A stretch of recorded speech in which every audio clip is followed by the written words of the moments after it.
ಖುಷಿ ನ್ಯೂಸ್‌ಗೆ ಆತ್ಮೀಯ ಸ್ವಾಗತ. ಬೆಂಗಳೂರು ಗ್ರಾಮಾಂತರ ಜಿಲ್ಲೆ ಹೊಸಕೋಟೆ ತಾಲೂಕು ಸೂಲಿಬೇಲೆ ಹೋಬಳಿ ಸೂಲಿಬೇಲೆಯಲ್ಲಿ ಜೇನುಗೂಡು ರೂರಲ್ ಡೆವಲಪ್ಮೆಂಟ್ ಅಂಡ್ ಕಲ್ಚರಲ್ ಇವರ ವತಿಯಿಂದ ಉಚಿತ ಕಣ್ಣಿನ ತಪಾಸಣೆ ಹಾಗೂ ಶಸ್ತ್ರಚಿಕಿತ್ಸೆ ಮಹಿಳಾ ದಿನಾಚರಣೆಯನ್ನು ಸೂಲಿಬೇಲೆಯ ಸರ್ಕಾರಿ ಪಿಯು ಕಾಲೇಜಿನಲ್ಲಿ ಹಮ್ಮಿಕೊಳ್ಳಲಾಗಿತ್ತು. ಶಾಸಕ ಶರತ್ ಬಚ್ಚೇಗೌಡರ ಪತ್ನಿ ಪ್ರತಿಭಾ ಶರತ್ ಬಚ್ಚೇಗೌಡರ ಸಾರಥ್ಯದಲ್ಲಿ ರಂಗೋಲಿಯ ಸ್ಪರ್ಧೆ, ಮೆಹಂದಿ ಸ್ಪರ್ಧೆ, ಲೆಮನ್ ಸ್ಪರ್ಧೆ, ಮ್ಯೂಸಿಕಲ್ ಚೇರ್, 100 ಮೀಟರ್ ಓಟ ಹಮ್ಮಿಕೊಳ್ಳಲಾಯಿತು. ಈ ಕಾರ್ಯಕ್ರಮಕ್ಕೆ ಗಣ್ಯರು ಮೆರುಗನ್ನು ತಂದುಕೊಟ್ಟರು.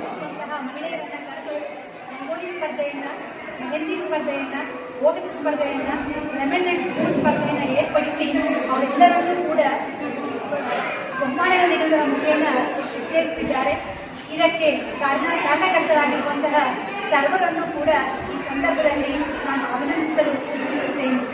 ರಾಷ್ಟ್ರೀಯ ಮಟ್ಟದಲ್ಲಿ ನಡೀತಾ ಇರುವಂತಹ ಅಂತಾರಾಷ್ಟ್ರೀಯ ಕಾರ್ಯಕ್ರಮದಲ್ಲಿ ಇಂಥ ಹೋಬಳಿ ಮಟ್ಟದಲ್ಲೂ ಕೂಡ ಇಂಥ ಕಾರ್ಯಕ್ರಮವನ್ನು ನಡೆಸಿದ್ದು ಹೆಣ್ಮಕ್ಕಳ ಪುರುಷರು ಅನ್ನುವಂಥದ್ದು ಇಲ್ಲಿನ ವಿಶೇಷ ಕೂಡ ಆಗಿದೆ. ಇಂಥ ಕಾರ್ಯಕ್ರಮಗಳು ಮತ್ತಷ್ಟು ಮೊದಲಷ್ಟು ನಡೆದಿದ್ದೇ ಆದರೆ ನಿಜವಾಗ್ಲೂ ಕೂಡ ಪ್ರತಿದಿನವೂ ಕೂಡ ಅಂತಾರಾಷ್ಟ್ರೀಯ ಮಹಿಳಾ ದಿನಾಚರಣೆಯೇ ಆಗಿರುತ್ತೆ ಅಂತ ಈ ಮೂಲಕ ಹೇಳಕ್ಕೆ ಇಷ್ಟಪಡ್ತೀನಿ. ಎಲ್ಲರೂ ಸೇರಿರೋದು ತುಂಬ ಖುಷಿ ಸಂದರ್ಭನೇ. ಯಾಕಂದರೆ ಮನೆ ಬಿಟ್ಟು ಯಾರು ಈಚೆ ಬರಲ್ಲ ಮಹಿಳೆಯರು. ಇಂಥ ಸಂದರ್ಭ ಅಂದರೆ ಈ ಅಂತಾರಾಷ್ಟ್ರೀಯ ಮಹಿಳಾ ದಿನಾಚರಣೆ ಅಂತ ಕೊಟ್ಟು ನಿಮ್ಮನ್ನು ಸನ್ಮಾನಿಸ್ತೀವಿ ಅಂತಂದಾಗ ಪ್ರತಿಯೊಬ್ಬರು ಮನೆ ಬಿಟ್ಟು ಈಚೆ ಬರ್ತಾರೆ. ಮಾಮೂಲಿ ಸ್ವಲ್ಪ ಅಂದರೆ ಯಾರು ಈಚೆ ಬರಲ್ಲ. ಇದರಲ್ಲಿ ಹೇಳಬೇಕು ಅಂದರೆ ಇಷ್ಟು ಜನ ಸೇರಿರೋದು ಒಂಥರ ಖುಷಿನೇ ಅನಿಸುತ್ತೆ. ಜಾಸ್ತಿ ಜನನೇ ಈ ವರ್ಷದಲ್ಲಿ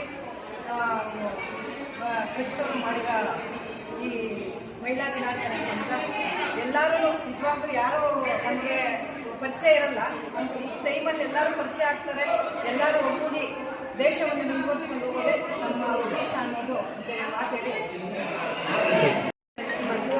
ಮೇರಾ ಯುವ ಭಾರತ್ ಅನ್ನೋ ಒಂದು ಸಂಸ್ಥೆಯಿಂದ ನಮ್ಮನ್ನು ಆಶಾ ಸಂಜೀವಿನಿ ಒಕ್ಕೂಟದ ಮಹಿಳೆಯರನ್ನು ಗುರುತಿಸಿ ಮತ್ತು ನಮ್ಮ ಗ್ರಾಮದ ಎಲ್ಲ ಮಹಿಳೆಯರಿಗೂ ಅಂತಾರಾಷ್ಟ್ರೀಯ ಮಟ್ಟದ ಮಹಿಳಾ ದಿನಾಚರಣೆಯನ್ನು ಆಚರಿಸಲು ನಮಗೆ ಸತತವಾಗಿ 3 ವರ್ಷಗಳಿಂದ ನಮಗೆ ಜೇನುಗೂಡು ಟ್ರಸ್ಟ್ ವತಿಯಿಂದ ಈ ಮಹಿಳಾ ದಿನಾಚರಣೆಯನ್ನು ಆಚರಿಸಿ ನಮ್ಮನ್ನೆಲ್ಲ ಗೌರವವಾಗಿ ನಡೆಸಿಕೊಳ್ಳುತ್ತಿರುವಂಥ ಜೇನುಗೂಡು ಟ್ರಸ್ಟ್ ಭಾಗದವರಿಗೆ ನಮ್ಮೆಲ್ಲರ ಎಲ್ಲ ಮಹಿಳೆಯರ ಪರವಾಗಿ ಧನ್ಯವಾದಗಳನ್ನು ಅರ್ಪಿಸುತ್ತೇವೆ.